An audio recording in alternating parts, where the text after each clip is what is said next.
오늘도 주님의 귀한 군사로 이 세상 속에서 믿음의 선한 싸움을 싸우다 이 자리까지 달려 나오신 우리 모든 성도님들을 주님의 이름으로 환영하고 축복합니다. 말씀이 육신이 되어 이 땅 가운데 오신 예수 그리스도, 우리가 말씀을 들을 때마다 이 예수 그리스도의 마음을 알아갈 뿐만이 아니라 우리의 삶도 예수 그리스도를 닮아가는 은혜가 있기를 주님의 이름으로 축복합니다. 오늘은 예수님의 마음 7번째 시간인데요, 열심이라는 주제를 놓고 함께 말씀을 나누기를 원합니다. 크게 세 부분으로 말씀을 나누기를 원하는데요, 첫 번째로 나누고 싶은 것은 어떠한 열심을 품어야 하는가, 어떠한 열심을 품어야 하는가입니다. 우선 열심이라는 것이 무엇인가? 열심이 뭡니까? 열심이 뭘까요? 쉬운 단어죠? 우리 잘 아는 단어. 근데 국어사전을 찾아보니까 이런 표현이 있더라고요. 어떤 일에 온 정성을 다하여 골똘하게 힘씀, 또는 그런 마음, 이렇게 정의를 합니다. 골똘하게 힘쓰다. 골똘하다가 뭘까? 제가 또 골똘하다를 찾아봤더니 이러한 표현이 있더라고요. 그 한 가지만 바라보고 나가는 것, 엄청난 집중력을 가지고 그 한 가지 일에 내 온 마음을 쏟는 것, 이게 골똘하다라는 표현이더라고요. 비슷한 표현으로는 열정이라는 표현이 있어요. 영어 성경에는 질이라는 단어로 표현을 해놨는데요, 번역을 해놨는데 패션, 질, 이런 단어를 많이 사용합니다. 질이라는 단어 역시 목적을 추구하는 엄청난 에너지, 열정, 이런 의미를 가지고 있습니다. 그래서 오늘 본문 17절에 나와 있는 단어인데, 주의 전을 사모하는 열심. 이 열심은 어떤 대상을 향한 지치지 않는 열정, 헌신, 에너지, 이런 것들을 이야기하는 것이죠.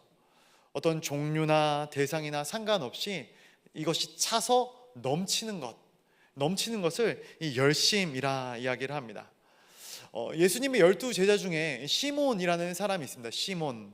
이 시몬이라는 사람에 대해서 사도행전 1장에 소개를 하는데, 어떻게 소개를 하고 있냐면은 셀롯인 시몬, 이렇게 표현을 하고 있습니다.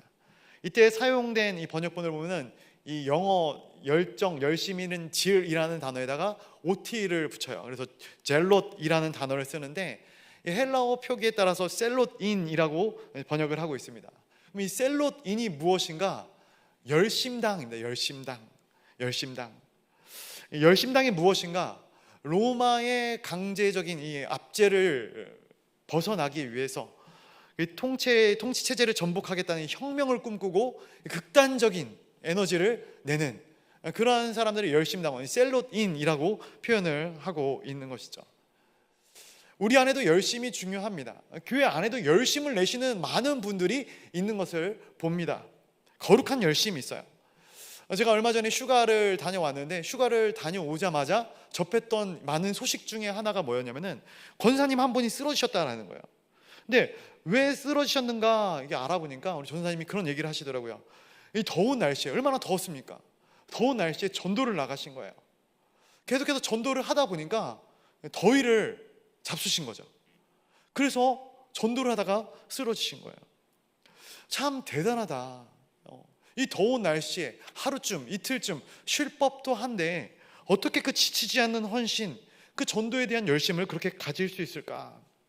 그러면서 그때 제 안에 드는 생각이, 과연 나에게도 저러한 열심과 열정이 있는가? 그러한 한 반성을 한번 해보는 시간이 되었습니다. 과연 우리 안에 그러한 열심이 있는가? 우리의 인생 가운데 어떠한 사람을 대할 때, 어떠한 상황을 대할 때, 내가 맡겨주신 그러한 일들을 대할 때 끊임없이 쏟아져 나오는 그러한 열정과 열심이 과연 있는가? 제 말씀을 준비하면서 이 어린아이들을 바라봅니다. 우리 자녀들도 그렇고, 이 어린아이들은 굉장히 집요합니다. 특별히 내가 좋아하는 것, 내가 원하는 것, 노는 것, 이 집요함이 있습니다. 부모님 입장에서 한번 이야기하면은 이 사랑하는 자녀가 이야기를 했기 때문에 기억을 하고 있거든요.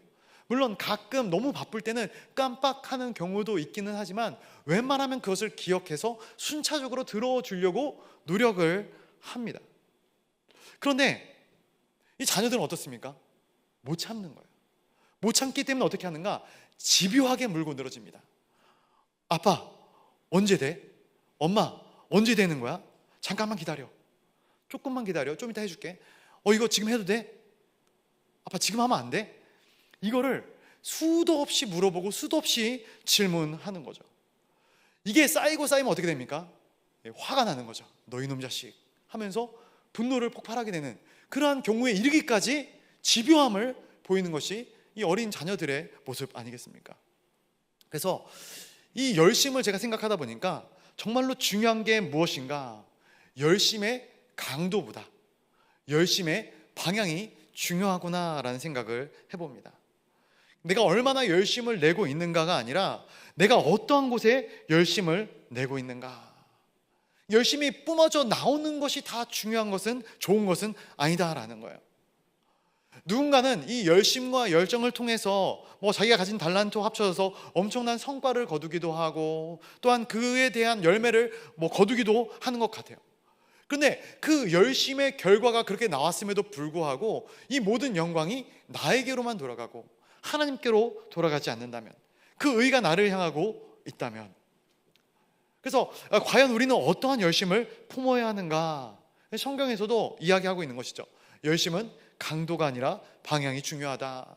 우리 한번 같이 읽어볼까요? 로마서 10장 2절 말씀 한번 같이 읽어보도록 하겠습니다. 로마서 10장 2절입니다. 시작. 내가 증언하노니 그들이 하나님께 열심히 있으나 올바른 지식을 따른 것이 아니니라. 아멘.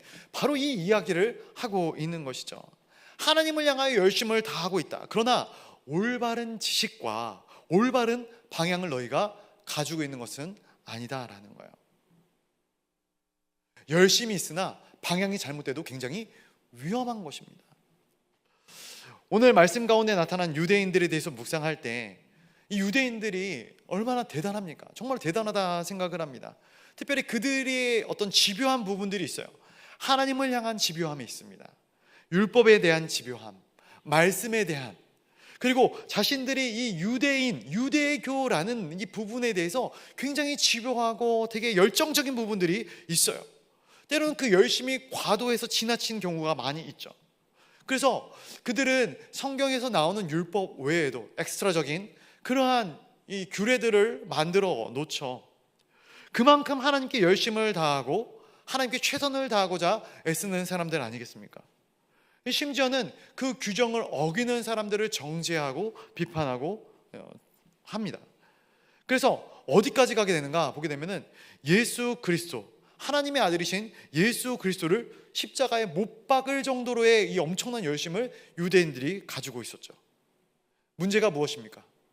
열심은 있지만 방향이 잘못됐다. 그렇다면은 열심을 내지 말아야 하는가? 늘 냉정함을 유지해야 하는가? 말씀을 준비하면서 한국의 교단들을 한번 생각을 해봤거든요. 한국에 기독교에 많은 교단들이 있지 않겠습니까? 근데 저희 교단은 어떤 것 같습니까? 저희 장로교 교단. 저희 교단은 좀 약간 양반스럽죠. 점잖고, 그렇죠? 조용한 편입니다. 말씀 중심의 교회를 그리며 나가는 것이죠. 뜨거운 무언가를 구하는 것이 솔직히 좀 쉽지 않다. 얼마 전에 신방을 하는데 그런 얘기를 좀 하시더라고요. 지금은 아니고 요즘은 아니고 아주 옛날에 교회에 이제 처음 오셔가지고 기도를 하시는데 방언으로 막 기도를 하셨다는 거예요. 새벽 예배 때 방언으로 막 기도를 하시니까 누군가 가다가 어깨를 툭 치고 가셨다는 거예요. 그렇게 하지 말라고. 그런데 우리 어떤 교단과는 좀 반대되는 느낌의 교단이 있어요. 어떤 교단인가? 오순절 계통의 교단, 순복음 교단이죠. 여기는 체험적인 신앙을 강조하다 보니까 굉장히 뜨거워요. 방언 기도도 하고 찬양할 때도 방언으로 찬양하고 그런 뜨거운 열정과 열심들이 나타나는 것이죠. 여기서 한번 질문 한번 드려볼게요. 여러분, 어떤 게 선해 보이십니까? 어떤 것이 옳아 보여요? 할렐루야. 사실 미련한 질문이죠. 어떤 것이 옳은 게 어디 있겠습니까? 두 개 다 하나님이 주신 것이죠. 뜨거운 찬양과 뜨거운 기도도 중요하고 교리에 대한, 말씀에 대한 올바른 지식, 올바른 이해도 굉장히 중요합니다. 몇 번 말씀을 드리지만 하나가 강조되면 안 돼요. 말씀 없이 기도에 열심을 쏟는다, 이건 영적인 신비주의로 빠질 수가 있어요. 반대로 뜨거운 기도와 찬양 없이 말씀만을 강조한다면 신앙이 굉장히 드라이해질 수 있는 것이죠. 올바른 방향과 올바른 열심이 필요한 시대입니다. 그래서 우리의 신앙이 기도로 매일 이 영혼의 불을 지피고 또 그 가운데 말씀으로 삶의 방향을 점검하면서 하나님 앞에 온전히 세워져 나가야 되지 않는가 한번 생각을 해보게 되는 것이죠. 말씀을 통해서 두 번째로 나누고 싶은 부분이 있습니다. 두 번째 부분은 무엇이냐면은, 그렇다면 성전의 참된 주인은 누구인가라는 거예요. 성전의 참된 주인은 누구인가? 오늘 본문을 통해서 이 말씀을 나누기를 원하는데요, 13절의 말씀 한번 같이 읽어보도록 하겠습니다. 본문 13절입니다. 시작. 유대인의 유월절이 가까운지라 예루살렘에서 예수께서 예루살렘으로 올라가셨더니. 아멘. 유월절이 되어서 예수님께서 예루살렘으로 올라가셨다 기록합니다. 공관복음, 마태, 마가, 누가복음에서는 예수님께서 예루살렘으로 올라가신 이 부분에 대해서 공생의 3년 때, 예수님이 공생 3년차 때 십자가를 지러 예루살렘에 올라가신 것을 기록하고 있지만, 이 요한복음에서는 예수님께서 매해마다 예루살렘에 올라가셨던 것들을 다 기록하고 있죠. 그리고 오늘 이 본문의 말씀이 첫 번째 유월절입니다. 예수님께서 예루살렘으로 올라가셨어요. 자, 그럼 한번 생각을 해보시길 바랍니다. 유대 이스라엘의 최고의 명절, 최고의 절기인 이 유월절. 그러면 이 유월절의 주인공이 누구입니까? 누구예요? 하나님, 예수 그리스도. 예수님이 이 명절, 이 절기의 주인공이에요. 그러면 이 장면은 어떠한 장면인가? 잔치의 주인공이신 예수님께서 그 잔치 자리에 등장을 한 그러한 말씀의 내용들인 것이죠. 자, 왜 예수님이 이 자리의 주인공이신가? 한 세 가지 정도로 생각을 해볼 수 있는데, 첫 번째로는 이 성전이 예수님의 아버지, 즉 하나님의 집이기 때문에 그렇습니다. 예수님께서 12살 때에 성전에 올라가셨다가 거기에 머무시게 되는 것이죠. 육신의 부모인 이 요셉과 마리아가 집으로 돌아가다가 아들 예수가 없어진 것을 알고 깜짝 놀라서 다시 예루살렘으로 돌아오지 않겠습니까? 그러면서 예수님께 이러한 이야기를 합니다. 네가 어떻게 부모에게 이럴 수 있느냐? 우리가 근심해서 너를 찾지 않았느냐? 이러한 요셉과 마리아의 이야기에 예수님께서 어떻게 대답을 하시냐면은, 내가 내 아버지 집에 거하여야 할 것을 알지 못하셨습니까? 라고 대답을 하시는 거예요. 그러니까 이 성전이 아버지의 집이다라는 거예요. 즉 아버지의 집이 나의 집이다라는 거예요. 내가 마땅히 거해야 할 그곳에 거하고 있는데 왜 염려하고 근심하고 찾으셨습니까? 라는 이 반문을 던지고 있는 것이죠. 두 번째로, 오늘 또 한 가지는 본문에서 말씀하고 있는 것처럼 21절에 예수는 성전된 자기 육체를 가리켜 말씀하신 것이라. 성전된 자기 육체, 즉 예수님 자신이 이 성전이 되셨다, 성전의 주인공이 되셨다라고 말씀하고 있는 거예요. 예수님 자신이 육안으로 보이는, 눈으로 보이는 성전보다 더 중요한 성전이다, 본체로서, 본질로서의 성전이다 라는 것이죠. 그래서 내가 주인공이다 말씀하고 있는 거예요. 마지막 세 번째로, 6월절 어린 양으로 오신 예수 그리스도이기 때문에 예수님께서 이 잔치의 주인공이 되시는 것이죠. 자, 근데 이 본문의 상황은 어떤 상황입니까? 한번 보십시오. 본문이 어떤 상황 같아요? 이 예수님이 주인공이어야 되는 그 잔치 자리에 예수님이 전혀 원하지 않는 잘못된 것들이 놓여져 있는 것이죠. 예수님이 주인공인데 예수님이 원하는 것이 아니라 원하지 않는 것들이 그곳에 놓여 있다는 거예요. 우리 14절 말씀 한번 같이 읽어볼까요? 14절 말씀 시작. 성전 안에서 소와 양과 비둘기 파는 사람들과 돈 바꾸는 사람들이 앉아있는 것을 보시고. 아멘. 자, 소와 양과 비둘기 파는 사람들, 또 그리고 돈을 바꾸는 환전상들이 성전 안에 있었다라는 거예요. 원래는 이 성전으로 모일 때, 예루살렘 성전으로 모일 때, 이 절기 때 12지파에서 성전으로 나오는 것이죠. 그래서 성전으로 나오면서 어떻게 해야 합니까?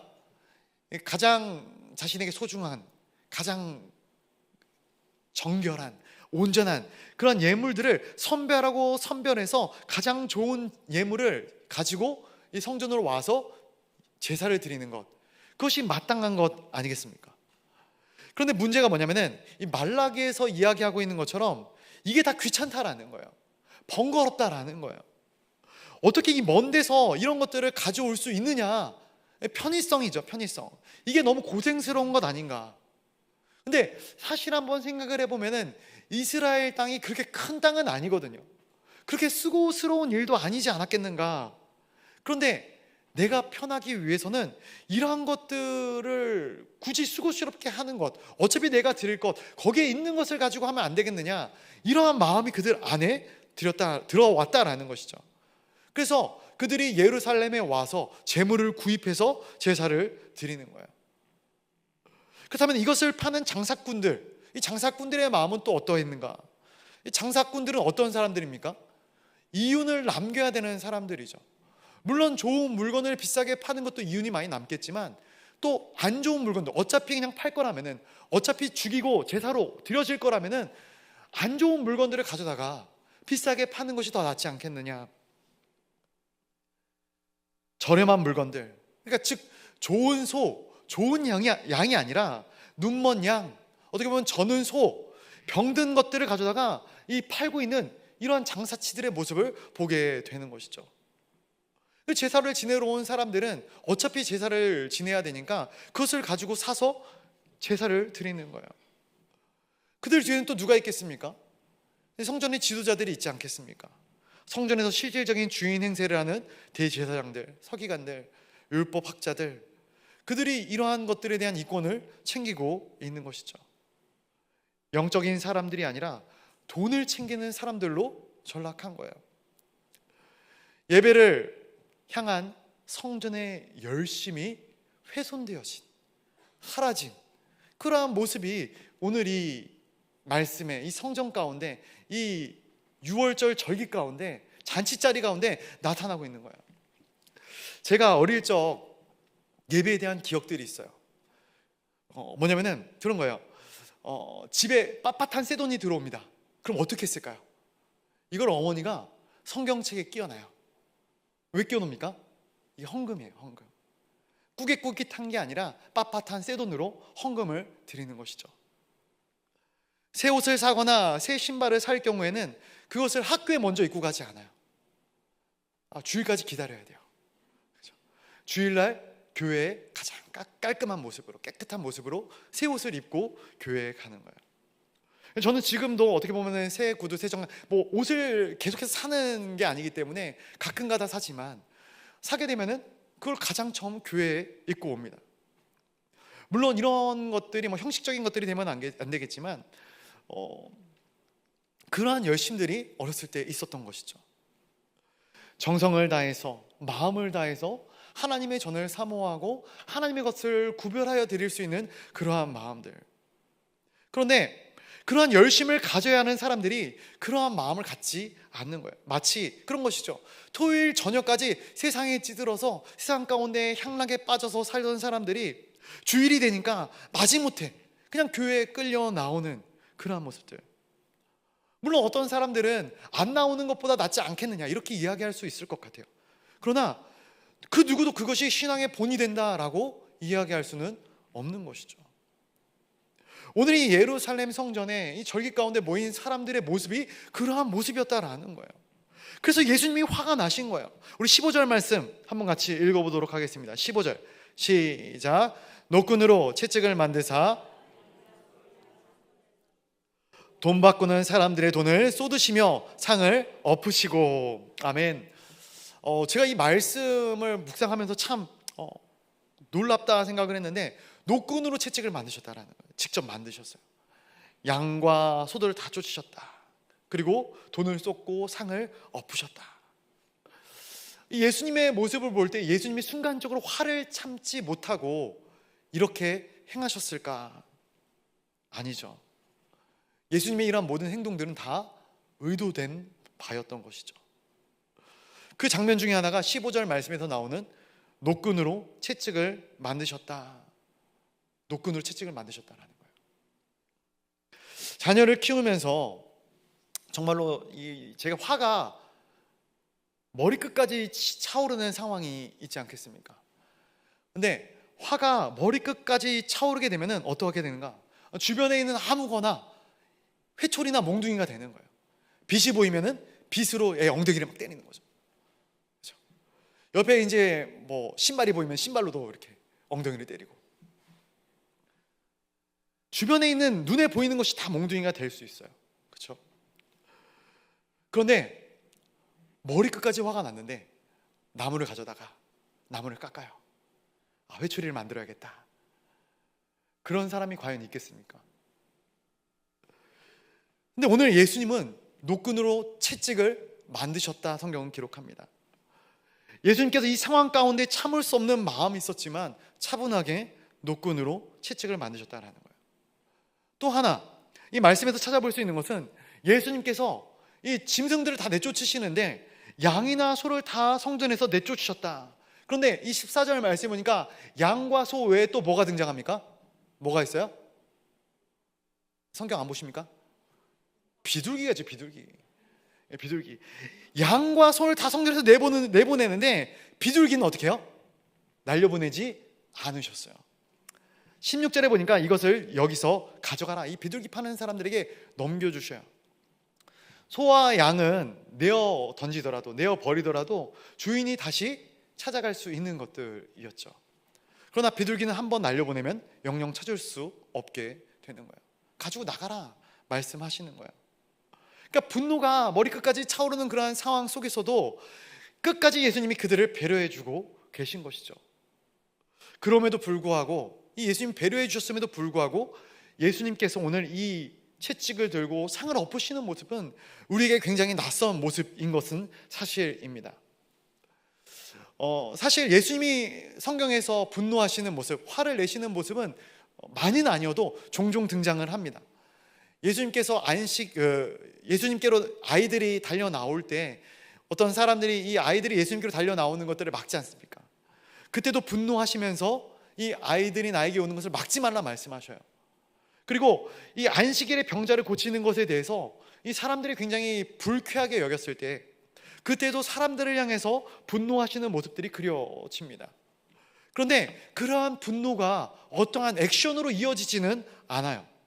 하지만 오늘 이 분노는 성전에 있는 이 장터를 다 뒤집어 엎어버리고 있는 거예요.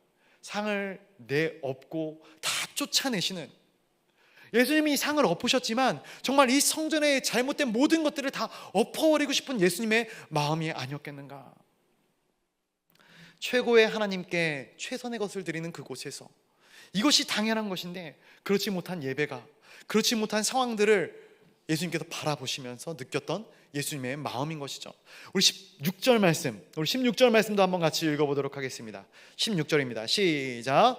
비둘기 파는 사람들에게 이르시되 이것을 여기서 가져가라. 내 아버지의 집으로 장사하는 집을 만들지 말라 하시니. 아멘. 어떻게 내 아버지의 집을 장사하는 집으로 만들 수 있느냐라는 거예요. 아버지께서 경배를 받으셔야 하는데, 너희의 참된 사랑의 고백을 받으셔야 하는데 귀찮아서 대충 하려고 하고 때우려고 하고, 이게 가인의 제사와 뭐가 다를 것이 있겠느냐 말씀하고 있는 거예요. 말씀을 준비하면서 나의 예배의 모습이, 우리가 주일을 대하는 모습이 이러한 모습이 아닌가 한번 생각을 해봅니다. 사랑하는 성도 여러분, 제가 해본 적은 없지만 텔레비전에서 보면은 우상을 섬기는 사람들도 얼마나 열심인지 모르겠어요. 복채를 내고 굿을 하는 사람들, 점을 보는 사람들 얼마나 정성을 다해서 준비합니까? 이 복채를 내는 사람들만 정결하게 준비하는 게 아니라 이 무당들도 굉장히 정결하게 준비를 하죠. 혼신의 힘을 다합니다. 작두를 탄다 하죠. 작두를 탈 때 막 땀을 뻘뻘 흘리면서 작두를 타요. 그리고 그 옆에서 비는 사람들 어떻습니까? 손이 발이 되도록 비나이다 비는 거예요. 수없이 많은 시간 동안에 그 행위를 반복하고 있는 거예요. 거짓된 신, 헛된 신, 없는 이 참되지 못한 신을 섬기고 있는데도 그렇게 열심을 다하는데, 그런데 우리의 예배는 어떠한가? 우리의 예배는 어떠한가?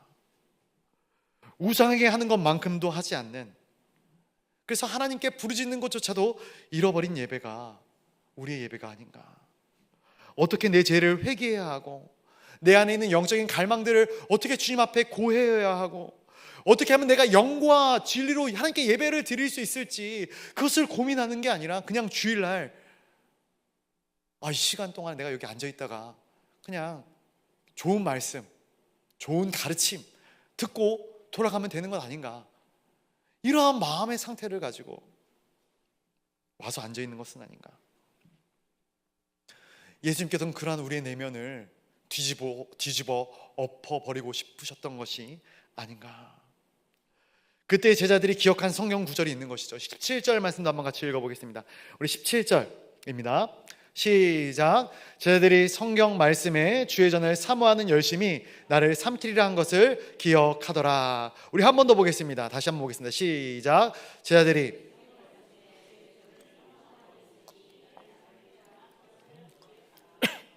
아멘. 이 말씀은 시편 69편 9절의 말씀을 인용한 구절인 것이죠. 주의 전을 사모하는 열심히 나를 삼키리라. 주의 전을 사모하는 열심히 나를 삼키리라. 아버지의 집을 향한 열정, 하나님을 향한 열심. 나는 나의 아버지께서 홀대받는 것을 도저히 참을 수가 없다. 최고의 하나님께 최선의 경배만을 드려줘야 하는데 하나만한 예배를 드리고 있다니. 이사야서 1장 12절 13절을 이사야 선지자를 통해서 이렇게 말씀을 하십니다. 우리 12절 제가 한번 읽어드릴게요. 너희가 내 앞에 보이러 오니 이것을 누가 너희에게 요구하였느냐? 내 마당만 밟을 뿐이니라. 교회에 나왔어요. 예배 드리러 나왔어요. 지금 수요 예배의 자리에, 금요 심야 기도의 자리에, 새벽 예배의 자리에, 주일 대의 예배의 자리에 나왔어요. 그런데 얼굴 도장만 찍고 간다라는 거예요. 하나님이 우리에게 말씀하시는 거예요. 내가 언제 그걸 요구했냐? 내가 너에게 언제 그걸 요구했냐? 얼마나 속상하고 슬픈 일입니까? 헛된 재물을 다시 가져오지 말라. 13절 헛된 재물을 다시 가져오지 말라. 분향은 내가 가증히 여기는 바요 월삭과 안식일과 대회로 모이는 것도 그러하니 성회와 아울러 악을 행하는 것을 내가 견디지 못하겠노라. 내가 견디지 못하겠노라. 내가 견디지 못하겠노라. 오늘 이 마음이 예수님의 마음이 아니었을까? 이 말씀을 준비하면서 이 요한복음 2장 전체를 좀 보게 됐는데, 이 요한복음 2장의 앞부분에 어떠한 말씀이 나옵니까? 가나안의 혼인잔치, 가나안의 혼인잔치입니다. 예수님께서 행하신 첫 번째 이적에 대한 말씀이죠. 솔직히 굳이 그렇게까지 하지 않으셔도 되는데, 잔치 행을 복돋아 주시기 위해서 예수님께서는 기꺼이 그들을 도와주시는 것이죠. 블레싱 하는 겁니다. 그런데 2장 뒷부분, 이 예수님의 진노의 말씀, 어떻게 보면 예수님의 첫 번째 진노의 말씀입니다. 유대인들의 최대의 잔치, 최대의 명절에 이 성전을 엎어버린 예수님의 모습. 2장 앞부분과 2장 뒷부분이 정반대의 메시지를 전하고 있는 거예요. 그럼 예수님이 감정에 휘둘리시는 분이신가? 이때는 이렇고 저때는 저러신 분이신가? 아니죠. 예수님은 오래 참으시는 분이십니다. 인내하시는 예수님이셔요. 그런데 예수님께서도 타협할 수 없는 부분, 포기할 수 없는 영역이 있다라는 거예요. 가나안의 혼인잔치는 예수님의 혼인잔치가 아니지 않습니까? 예수님이 결혼하신 것도 아니에요. 주인공이 누구인지조차 이름도 나와 있지 않은 이 결혼잔치입니다. 그런데 이 예수님이 주인공이신, 그래서 이 하나님의 사람들에게, 하나님의 형상대로 지음받은 이 사람들에게 사랑의 고백을 받으셔야 하는 그 잔치 자리에서 예수님은 명확하게 얘기하시는 거예요. 이건 아니다. 이것은 아니지 않느냐.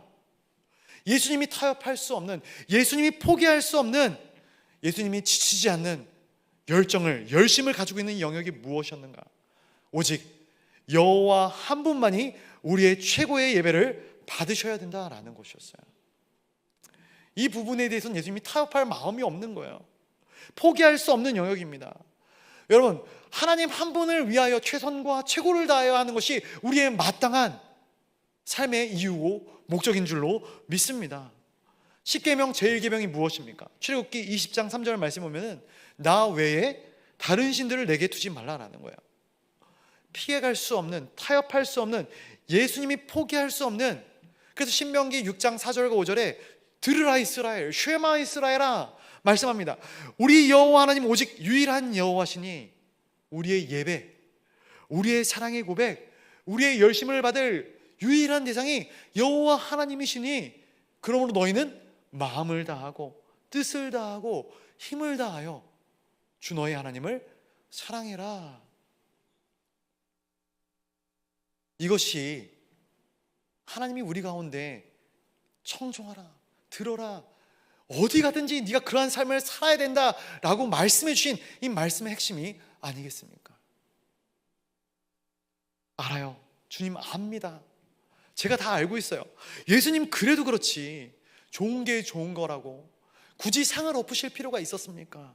말로 하셔도 될 거를 뭘 그렇게 폭력적으로 행하십니까? 그런데 제가 그 생각을 한번 해봐요. 만약에 예수님께서 진짜 그 자리에서 이 분노에 차서 심판을 하셨더라면 저는 이 땅의 마침표가 그곳에서 찍혀지지 않았을까 생각을 합니다.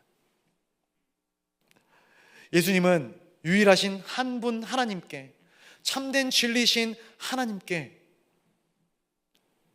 하나님의 거룩한 백성들, 하나님의 형상으로 지음받은 하나님의 사랑하는 사람들, 그 사람들이 온전한 예배를 회복하고 드리기를 간절히 원하셨고, 또 그들이 그렇지 못한 모습들을 보면서 마음 가운데 분노하셨던 것이 아닌가.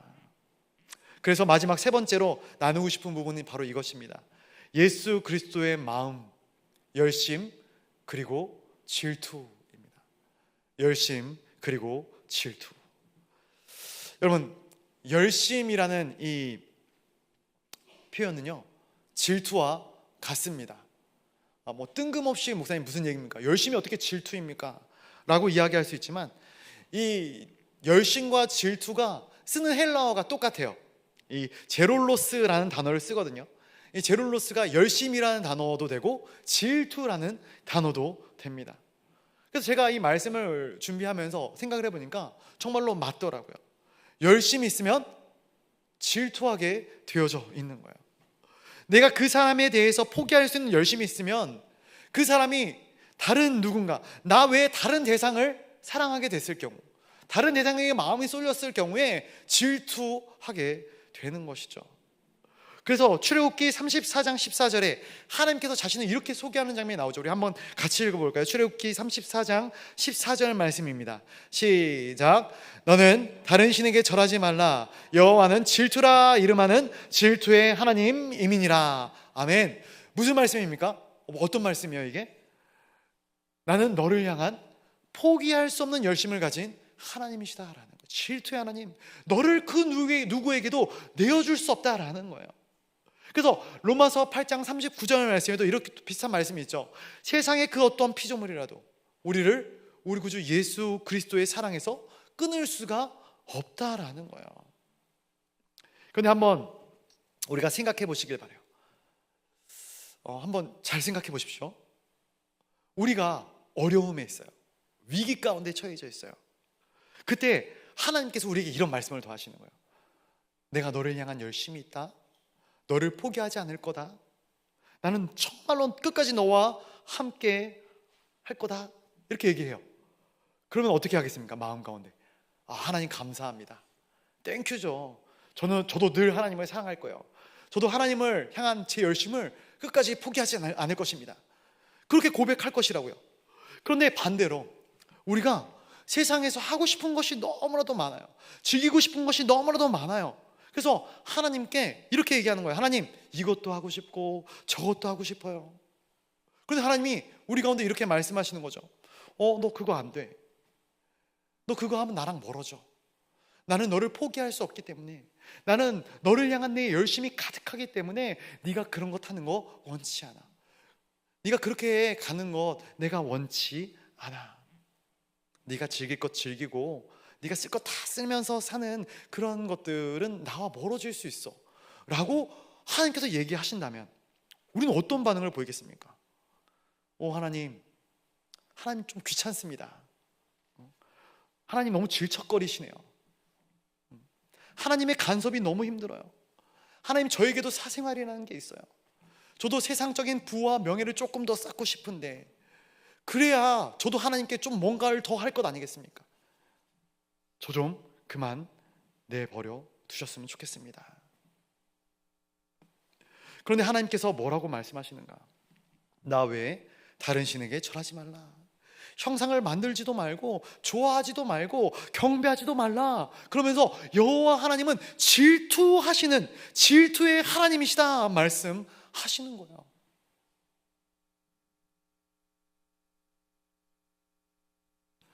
사랑하는 성도 여러분, 하나님이 왜 질투하시는가? 다른 것들은 다 헛되기 때문에 그래요. 하나님만 참 진리가 되시기 때문에 그렇습니다. 그런데 다른 헛된 것들이 하나님의 백성들을 자꾸 침범하는 거예요. 마음을 빼앗아 가는 거예요. 그것을 하나님께서 견디기가 어렵다라는 거예요. 다른 어떠한 존재가 하나님과 동급이 될 수 있겠습니까? 불가능합니다. 세상의 물질이, 권력이, 명예가 하나님과 동급이 될 수 있겠습니까? 절대 불가능하죠. 그런데 많은 사람들이 하나님을 사랑하면서 세상을 겸하여 사랑하기를 간절히 소원하고 있는 것이죠. 하나님의 마음을 이해하십니까?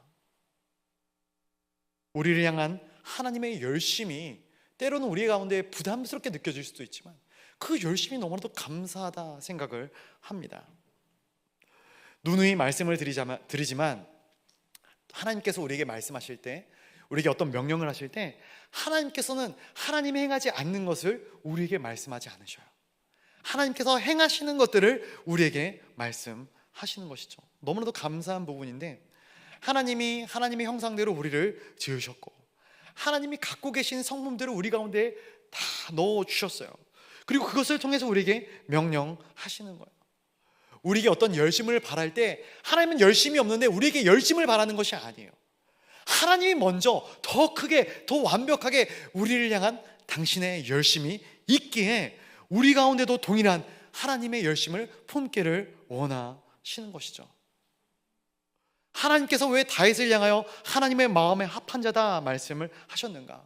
이 시편 69편에 하나님의 집을 향한 열심이 나를 삼킨다, 다윗이 이렇게 놀라운 표현을 했다는 것이죠. 더 놀라운 것은 오늘 이 말씀에 대해서 다윗의 마음을 오늘 예수님의 마음이라고 표현을 하고 있어요. 예수님의 마음이 다윗의 마음과 같다 이렇게 표현하는 것이 아니라 이 다윗의 마음이 예수님의 마음이라고 성경에서 표현을 하고 있는 거예요. 어떻게 하나님이 이 다윗을 보고 기뻐하지 않으실 수 있겠는가?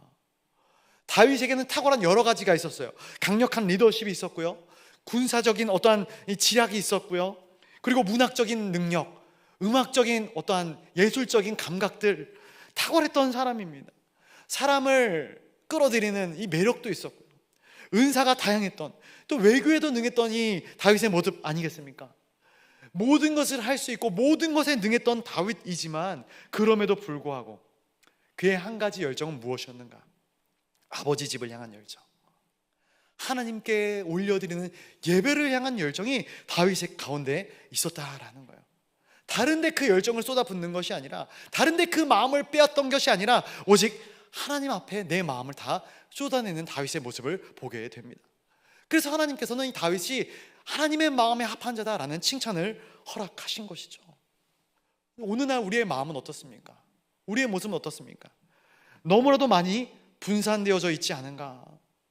세상에서 우리의 마음을 잡아당기는 많은 것들이 있지 않은가? 그래서 사실 제 말씀을 제 자신에게도 적용할 때 이러한 생각을 해봐요. 좀 심심하게 이 세상을 살 필요가 있지 않은가? 그런데 우리가 세상을 살아가면서 그럴 겨를이 없죠. 어떻게 보면은 끊임없이 치열하게 우리가 세상을 살아나갑니다. 관계 가운데, 어떠한 커리어 가운데. 저 같은 경우는 그런 것이죠. 제가 운동을 좋아하기 때문에 어떻게 보면은 뭐 말씀을 들으면서, 찬양을 들으면서 운동을 한다고 해도 거기에 마음을 쏟게 빼앗기게 되는 부분들이 분명히 있는 것이죠. 아무리 긍정적이고 아무리 좋은 것이라고 할지라도 그것이 하나님을 향한 열심보다 더 커지게 된다면 부정적인 것이 되어지지 않는가? 세상이 아무리 즐겁고 행복하다 할지라도 결국은 하나님 안에 있는 것이 진정한 행복이 아니겠는가? 놀 때는 친구들과 노는 게 행복하죠. 친구들과 노는 게 좋죠. 그러나 결론은 어디로 가야 합니까? 부모님께 가야 하는 것 아니겠습니까? 하나님을 향한 열정 외에는 우리 가운데 어떠한 인생의 열정을 쏟는 것, 그것이 때로는 굉장히 어떻게 보면은 위험하고 부담스러운 일이 아닌가 생각을 해보게 됩니다. 오늘날 우리의 마음 가운데 열심을 빼앗는 수많은 대상들이 있죠. 성공, 아름다움, 아까 얘기했던 운동에 대한 열정들, 게임에 대한 열정들, SNS, 취미 활동들. 과연 우리는 무엇으로 우리의 인생을 열어가고 있는가? 어떠한 열정과 열심을 가지고 살아가고 있는가? 그리고 내가 쏟고 있는 그 열심이 혹시라도 만에 하나라도 하나님의 질투심을 유발하고 있지는 않는가? 정리가 필요해 보입니다. 주님 한 분 외에는 바라볼 것 없는 우리의 인생이 되시기를 간절히 소원합니다. 우리 요한복음 2장 18절 말씀도 한번 같이 읽어보도록 하겠습니다. 요한복음 2장 18절입니다. 시작. 이에 유대인들이 대답하여 예수께 말하기를 내가 이런 일을 행하니 무슨 표적을 우리에게 보이겠느냐. 아멘. 이 표적을 우리에게 보여달라 이야기를 합니다. 유대인들을 바라볼 때 유대인들은 약간 표적 중독자 같아요. 계속해서 표적을 구하죠. 그래서 이 세대를 향해서 내가 어떠한 표적을 보여주겠느냐, 내가 보여줄 것은 요나의 표적밖에 없다, 예수님이 말씀하시는 것이죠. 요새 현대인들도 마찬가지죠. 성경을 이해할 때, 성경을 이해하고자 할 때 과학적으로, 논리적으로 증명해야 되는 것을 굉장히 중요하게 생각합니다. 이것이 실증이 가능한가? 유대인들도 마찬가지였어요. 당신이 이런 일을 행할 수 있는 증거를 내놔봐라, 표적을 내놔봐라. 그때 예수님이 뭐라고 말씀하시냐면은 우리 19절부터 21절까지 말씀 한번 또 같이 읽어보도록 하겠습니다. 19절부터 21절까지입니다. 시작. 예수께서 대답하여 이르시되 너희가 이 성전을 헐라 내가 사흘 동안에 일으키리라. 유대인들이 이르되 이 성전은 46년 동안에 지어졌거늘 내가 3일 동안에 일으키리라. 그러나 예수는 아멘. 이 성전을 헐면 내가 사흘 동안 일으키겠다, 예수님이 말씀하고 계신 것이죠. 예수님의 말씀에 대한 유대인들의 반응이 어떠했는가? 이 성전을 짓는데 46년이나 걸렸는데, 맞죠? 이 헤롯이라는 사람이, 이 헤롯 왕이 유대인들의 환심을 사기 위해서 무려 46년에 걸쳐서 지은 것이 이 헤롯 성전입니다. 어마어마한 투자를 해서 지어놓은 성전 아니겠습니까?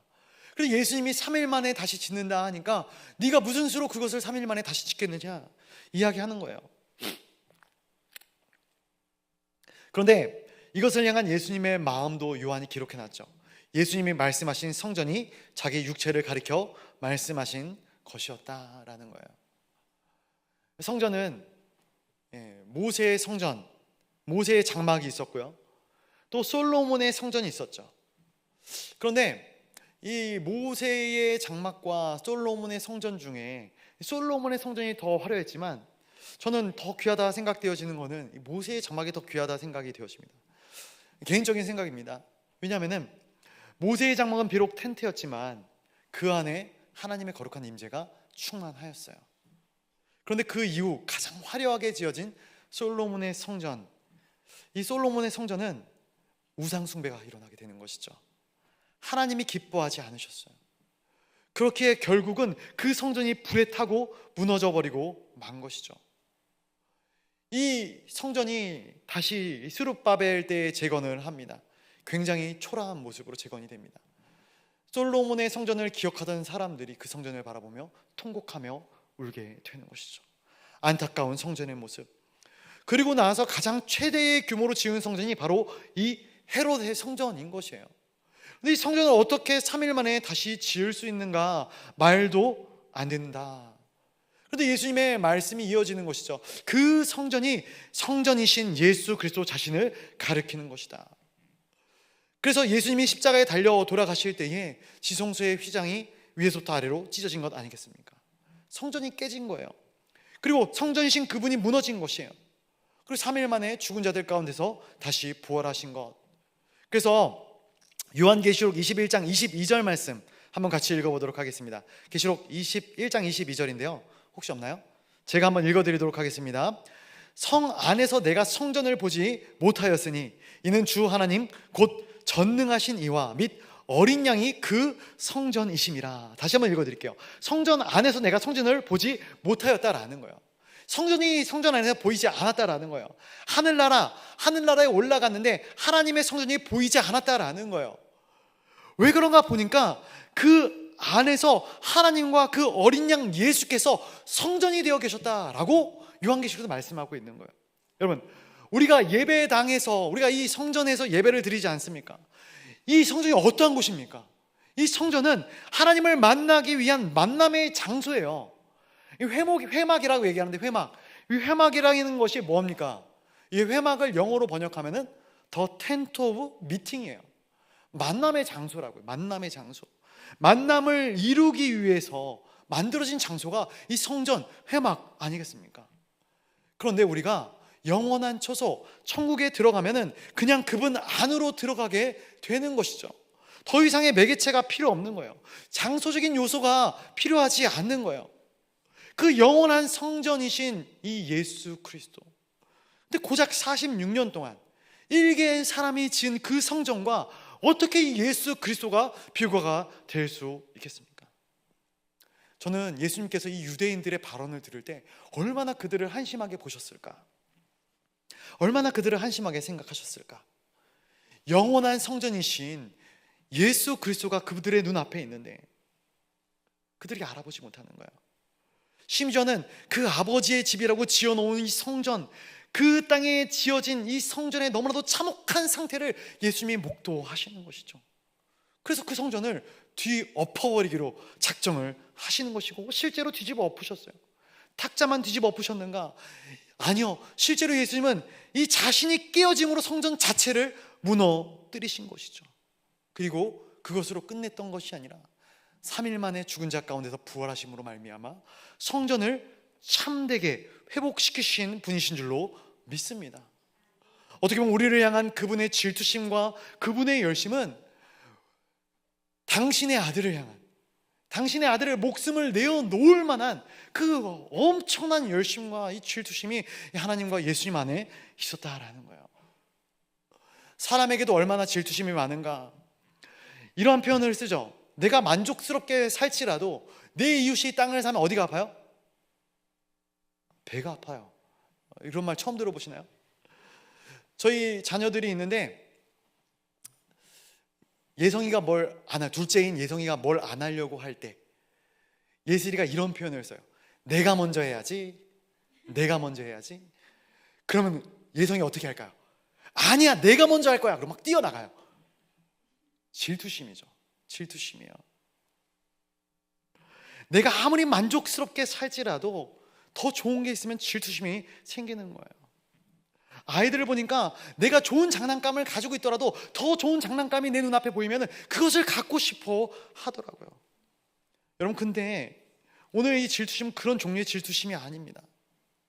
나의 존귀한 선상으로 지은 나의 귀한 자녀들을 되찾고 싶은 이 마음의 열심, 이 마음의 질투심이 예수 그리스도 안에 있었다라는 거예요.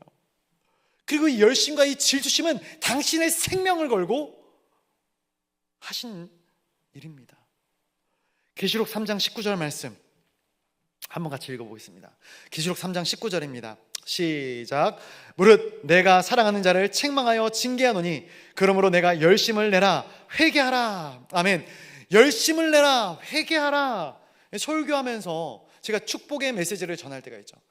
지난주에도 그렇고 우리 지지난주에도 그렇고 굉장히 우리 목사님들 말씀이 떨림이 있고 감동이 있고 축복의 메시지, 언약이 이루어질 때 그 언약이 이루어질 줄을 믿습니다. 이러한 메시지, 힘이 되는 메시지. 그러면 우리 마음 가운데 그러한 마음이 들죠. 저 말씀이 내 말씀이 되어야겠다. 저 말씀이 나에게 이루어지기를 아멘으로 화답한다. 그러한 마음이 있는 것이죠. 근데 오늘 본문, 오늘 이 요한계시록 3장 19절 말씀 보니까 뭐라고 얘기를 하냐면 열심을 내어 회개하라는 거예요.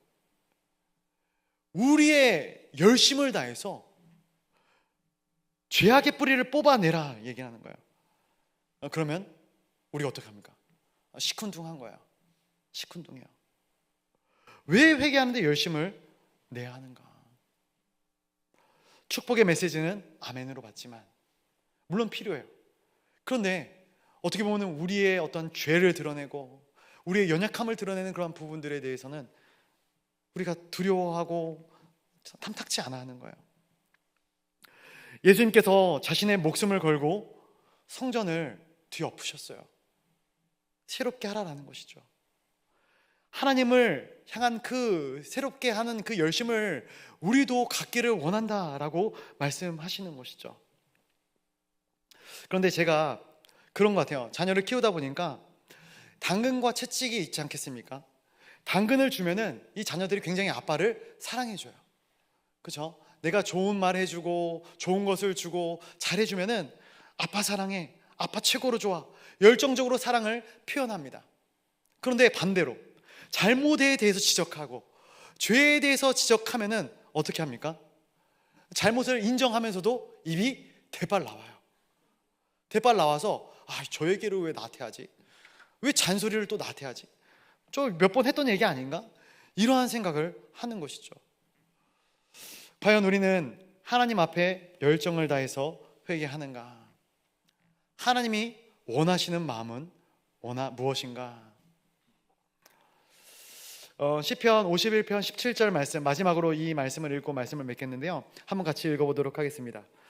하나님께서, 시작. 하나님께서 구하시는 제사는 상한 심령이라. 하나님이여 상하고 통회하는 마음을 주께서 멸시하지 아니하시리이다. 아멘. 하나님께서 이 다윗을 하나님의 마음에 합한 자다. 그리고 하나님께서 이 다윗을 정말로 사랑했던 이유 중에 하나가 바로 여기 있지 않은가. 그가 회개를 하는데 어떻게 회개를 하는가? 창자가 끊어지는 것 같은 이러한 회개를 하는 거예요. 이 고통스러운 마음을 가지고 자신의 죄에 대해서 안타까워하고 통곡하며 회개하고 있는 것이죠. 내가 이렇게 열심을 다해 회개하면, 마음을 하나님께 쏟아놓으면 하나님께서 결코 나를 외면하지 않을 거야 라는 마음의 확신이 이 다윗의 마음 가운데 있었던 것이죠. 오늘 이 시간 우리를 향한 하나님의 열심, 그 열심을 기억하는 시간이 되기를 간절히 소원합니다. 그리고 우리 역시 우리의 삶 가운데 하나님을 향한 열심을 내 삶 가운데 가득 채우기를 간절히 소원합니다. 이 시간 같이 기도하며 나가기를 원하는데요, 우리 찬양 한번 같이 할까요? 우리 밤이나 낮이나 시간이 좀 흘렀지만 나의 소망 되신 주, 우리 같이 한번 찬양하고 함께 기도하기를 원합니다.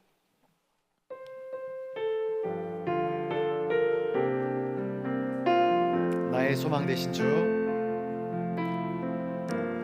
나의 소망 되신 주, 주를 바라봅니다. 다시 오실 나의 왕 예수, 주를 기다림. 우리 처음부터 다시 한번 고백합니다. 나의 소망 되신 주, 나의 소망 되신 주, 주님을 바라봅니다. 주를 바라봅니다.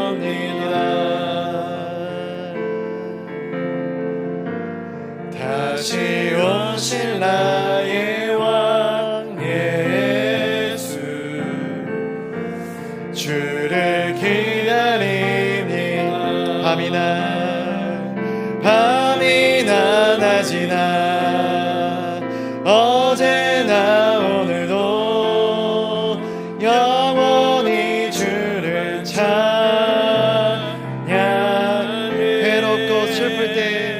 괴롭고 슬플 때 낭망하여 넘어져도 언제나 주만 찾. 우리 다시 한번 고백합니다. 밤이나 낮이나 어제나 오늘도 영원히 주님을, 밤이나 낮이나 어제나 오늘도 영원히 주만 찬양해. 우리가 괴롭고 슬플 때, 낭망하고 넘어질 때도, 언제나 주만 찬양하겠네. 우리 시간 우리 기도의 자리로 나아갈 때에 밤이나 낮이나 우리의 유일한 소망이 되시는, 그래서 우리의 열심을 받기에 합당하신 예수 그리스도 앞에 우리의 마음을, 우리의 전 존재를, 우리의 연약함까지도 내쏟는 시간이 있기를 간절히 소원합니다. 하나님, 우리를 향하여 당신의 아들이신 예수 그리스도를 보내시기까지 열심을 다하셨던 그 아버지의 열심, 그리고 내 목숨을 아끼지 아니하셨던 예수 그리스도의 그 열심, 그 마음을 우리가 알아가는 시간 되어지게 하여 주시옵소서. 또한 우리가 기도할 때 교회를 위해서, 담임 목사님을 위해서 기도하도록 하겠습니다.